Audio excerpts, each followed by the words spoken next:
আৰু এইফালে লেফ্ট চাইডে আমাৰ মামা ঘৰলৈ যাব পাৰি। আৰু মানুহে কোৱা মতে নৰ্থ ইষ্টৰ চবতকৈ ডাঙৰ ধানৰ মিল হ'ল এইটোৱে। কেনেকৈ খুলিম এতিয়া?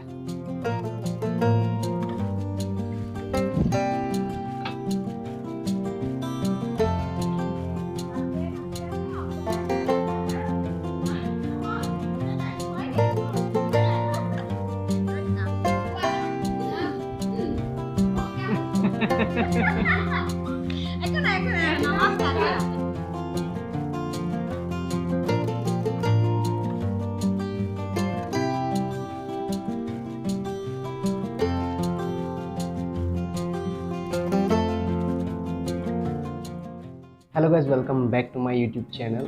এতিয়া টাইম হৈ গ'ল 9:30। কালি মই যোৰহাটৰ পৰা আমাৰ ঘৰলৈ প্ৰায় 20 কিলোমিটাৰমান চাইকেল চলাই আহিলোঁ। গতিকে ভাগৰ লগাৰ কাৰণে আজি উঠাটো অকণমান দেৰি হৈ গ'ল। আৰু এতিয়া মই ব্ৰেকফাষ্ট কৰিবলৈ বহিছোঁ। আৰু আজিৰ ব্লগটো অকণমান ইণ্টাৰেষ্টিং হ'বলৈ গৈ আছে, কাৰণ আজিৰ দিনটো এটা স্পেচিয়েল দিন আপোনালোক সকলোৰে কাৰণে আৰু মোৰ কাৰণেও। এতিয়া মই কুইকলি ব্ৰেকফাষ্টটো কৰি লওঁ, তাৰপিছত আপোনালোকৰ লগত কথা পাতিছোঁ।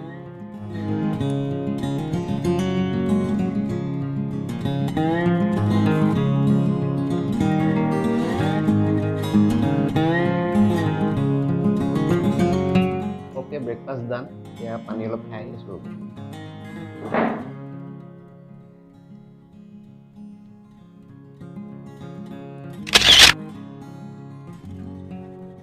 আজিৰ এই ভিডিঅ'টো বনোৱা মূল উদ্দেশ্যটো হ'ল যে আজি এটা খুব স্পেচিয়েল দিন হয়, কাৰণ আজি হ'ল 5 ছেপ্টেম্বৰ শিক্ষক দিৱস। আৰু আজিৰ এই দিনটো সকলোৰে কাৰণে খুব প্ৰিয়, মোৰ বাবেও প্ৰিয়। কিন্তু তথাপিও আৰু এটা বিশেষ কাৰণত এই দিনটো আজি মোৰ কাৰণে খুব স্পেচিয়েল হ'বলৈ গৈ আছে, কাৰণ এজন শিক্ষক হিচাপে আজি মোৰ জীৱনৰ এইটো প্ৰথমটো শিক্ষক দিৱস। মই কোনো স্কুলত শিক্ষকতা নকৰোঁ। আমাৰ ওচৰতে মইনা পাৰিজাত এখন আছে, তাত মই সৰু সৰু ল'ৰা ছোৱালীবিলাকক আৰ্ট শিকাওঁ। আৰু এইটো চেনেলৰ লগত জড়িত যিসকল পুৰণা আছে তেওঁলোকে হয়তো গম পাব যে মই আৰ্ট কৰোঁ। ইউটিউবত মোৰ আৰু এটা চেনেল আছে, আৰ্টৰ চেনেল, জেনিট আৰ্ট ষ্টুডিঅ', আপোনালোকে চাৰ্চ কৰিব পাৰে। চ' গাইজ, এতিয়া মই মইনা পাৰিজাতলৈ বুলি ওলাই আহিছোঁ। আমাৰ ঘৰৰ পৰা প্ৰায় 2 কিলোমিটাৰমান হ'ব। আৰু প্ৰগ্ৰেমবিলাক 2টাৰ পৰা হোৱা কথা আছিলে, কিন্তু অলৰেডি 2টা বাজিলেই। আৰু আজি কি প্ৰগ্ৰেম হ'ব মই আপোনালোকক কৈ দিছোঁ। এতিয়া প্ৰথম কথাটো হ'ল যে আজি শিক্ষক দিৱস, গতিকে শিক্ষক দিৱসৰ লগত সংগতি ৰাখি কিছুমান প্ৰগ্ৰেম তাত অনুষ্ঠিত কৰা হ'ব। আৰু এইফালে লেফ্ট চাইডে আমাৰ মামা ঘৰলৈ যাব পাৰি। এইফালে অকণমান আগলৈ গৈ আছে। আৰু এটা কথা আপোনালোকে গম পায় যে আমাৰ ইয়াত আনলক প্ৰক্ৰিয়া আৰম্ভ হোৱা বেছি দিন হোৱা নাই। ইয়াৰ আগত লকডাউন চলি আছিলে, আৰু সেইটো সময়ত অন্যান্য অফিচবিলাকৰ লগতে স্কুল কলেজবিলাকো বন্ধ আছিলে, আৰু সেইকাৰণে আমাৰ মইনা পাৰিজাতো বন্ধ হৈ আছিলে, তাত কোনো ক্লাছ হোৱা নাছিলে। আৰু আজিকালিতো মোবাইল ফোন প্ৰায় সকলোৰে ঘৰত থাকেই, আৰু সেইটো কাৰণে কি হ'ল, সৰু ল'ৰা ছোৱালীবিলাকৰ মনটো পঢ়া শুনা, খেলা ধূলা, নাচ গান, ছবি অঁকা এইবিলাকৰ পৰা আঁতৰি আহি মোবাইল ফোনৰ প্ৰতি বেছি আকৰ্ষিত হ'বলৈ ধৰিলে। আৰু সেইটো কাৰণে সৰু ল'ৰা ছোৱালীবিলাকক মটিভেট কৰি ৰাখিবৰ কাৰণে আমাৰ মইনা পাৰিজাতৰ ফালৰ পৰা এটা সিদ্ধান্ত ল'লোঁ যে আমি সিহঁতৰ মাজত অনলাইন আৰ্ট আৰু ডান্সৰ কম্পিটিশ্যন এটা ৰাখোঁ। গতিকে এই কম্পিটিশ্যনৰ ফলাফলসমূহ আজি ঘোষণা কৰা হ'ব, আৰু ইয়াৰ লগতে শিক্ষক দিৱসৰ লগত সংগতি ৰাখিও কিবা এটা কাৰ্যসূচী ৰখা হ'ব চাগে। গতিকে মোৰ লগতে আপোনালোকো ব'লক, তাত কি হয় গোটেইবিলাক আপোনালোকক দেখুৱাই আছোঁ। ক'ত ঘূৰি ফুৰিছা?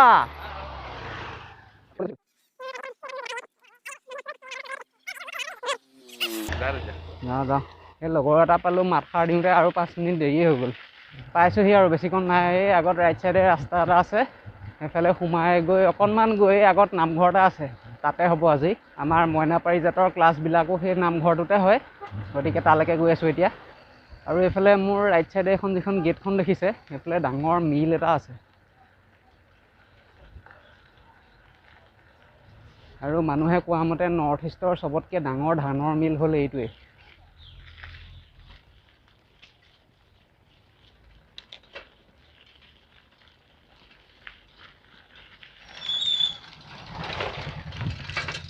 তামাম অফ ৰ'ডিং হৈ গৈছে। পাইছোঁহি আৰু আগতে এডোখৰত বাইদেউৰ ঘৰত সোমাই যাবলৈ কৈছে। সোমাই যাওঁচোন, পাক এটা মাৰি যাওঁ, কিনো কয়। কেনেকৈ খুলিম এতিয়া?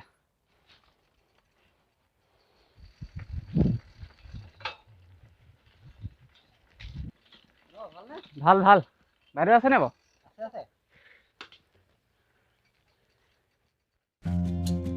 এয়াই আমাৰ সুবৰ্ণ মইনা পাৰিজাত। গাঁওখনৰ ৰাজহুৱা নামঘৰটোত প্ৰত্যেক দেওবাৰেই আমাৰ মইনা পাৰিজাতৰ শ্ৰেণীসমূহ অনুষ্ঠিত হয়। ল'ৰা ছোৱালী প্ৰায় 30ৰ পৰা 40টামান আছে।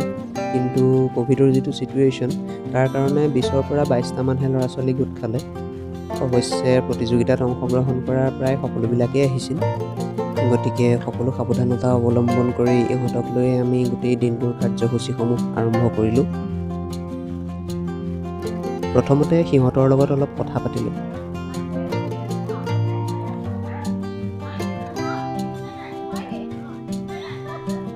ইমান দিন বন্ধ পাই সিহঁতে ঘৰতনো সময়বিলাক কেনেকৈ পাৰ কৰিলে সেইবিলাক আলোচনা কৰিলোঁ।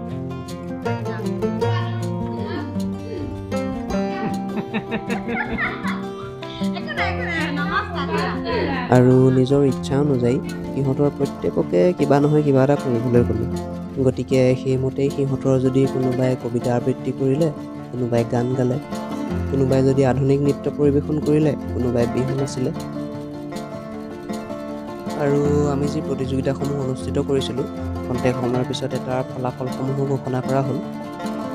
প্ৰতিযোগিতাত অংশগ্ৰহণ কৰা সকলোকে এখনিকৈ মানপত্ৰ প্ৰদান কৰা হ'ল আৰু যিকেইজনে স্থান লাভ কৰিছিল সিহঁতক মানপত্ৰৰ লগতে পেঞ্চিল, ৰং ইত্যাদিকে ধৰি কিছুমান প্ৰয়োজনীয় সা সামগ্ৰী বঁটা হিচাপে প্ৰদান কৰা হ'ল। আৰু এইবিলাকৰ মাজতে মোৰ জীৱনৰ এনে এটা মুহূৰ্ত যিটো মই কেতিয়াও পাহৰিব নোৱাৰিম। কাৰণ সেইদিনা শিক্ষক দিৱস আছিল আৰু তাত উপস্থিত থকা প্ৰত্যেকগৰাকী ছাত্ৰ ছাত্ৰীয়ে মোৰ বাবে একোটাকৈ উপহাৰ লৈ আহিছিল। আৰু এজন শিক্ষক হিচাপে মোৰ জীৱনত সেইটো প্ৰথমবাৰৰ বাবে হৈছিল। গতিকে মই কেতিয়াও পাহৰিব নোৱাৰিম। আৰু আমাৰ মইনা পাৰিজাতৰ প্ৰত্যেকগৰাকী ছাত্ৰ ছাত্ৰী যি মোক সেই উপহাৰটোৰ বাবে যোগ্য বুলি ভাবিলা, তোমালোকক বহুত বহুত ধন্যবাদ। তোমালোকক মই আশীৰ্বাদ কৰিব পৰাকৈ ডাঙৰ হোৱা নাই, তথাপিও মোৰ শুভকামনা সদায় তোমালোকৰ লগত আছে। গতিকে কেতিয়াও চেষ্টা কৰিবলৈ নেৰিবা। আৰু এনেকৈয়ে কিছু সময়ৰ পিছত সকলো কাৰ্যসূচীৰ অন্ত পৰিল আৰু সেই পাহৰিব নোৱাৰা মুহূৰ্তবিলাক ময়ো মোৰ মনৰ ডায়েৰীখনত লিখি ৰাখিলোঁ।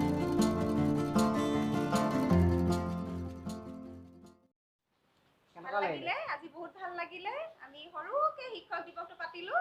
ল'ৰা ছোৱালীবিলাকৰ অনলাইন চিত্ৰাংকন আৰু নৃত্য প্ৰতিযোগিতা পাতিছিলোঁ, তাৰ ৰিজাল্ট দিলোঁ। ভাল লাগিছে। সিহঁতি নিজে নিজে কৰিলে, কবিতা আবৃত্তি কৰাই কবিতা আবৃত্তি কৰিলে, গান গাই গান গালে, নচাই নাচিলে। ভাল লাগিলে। ধন্যবাদ। বাকী কেনেকুৱা মাছ পানী কি লৈ গৈছে? ইমানবিলাক গিফ্ট দি দিছে শিক্ষক দিৱসৰ। কেইখন পালা? এইফালে দেখাই দিয়া। সুবৰ্ণ মইনা পাৰিজাত। যাব দেই, মই যাওঁ। চ' গাইজ, আজিৰ কাৰ্যসূচী ইমানতে অন্ত পৰিলে। ভাল লাগিলে, যথেষ্ট ভাল লাগিলে। আৰু এতিয়া চিধা ইয়াৰ পৰা ৱে বেক হোম।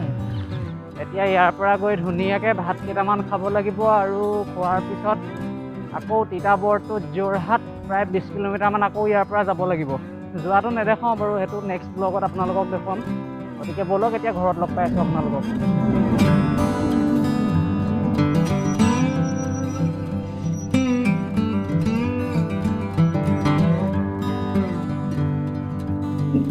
আজিৰ এই স্পেচিয়েল দিনটো খুব সুন্দৰকৈ পাৰ হৈ গ'ল।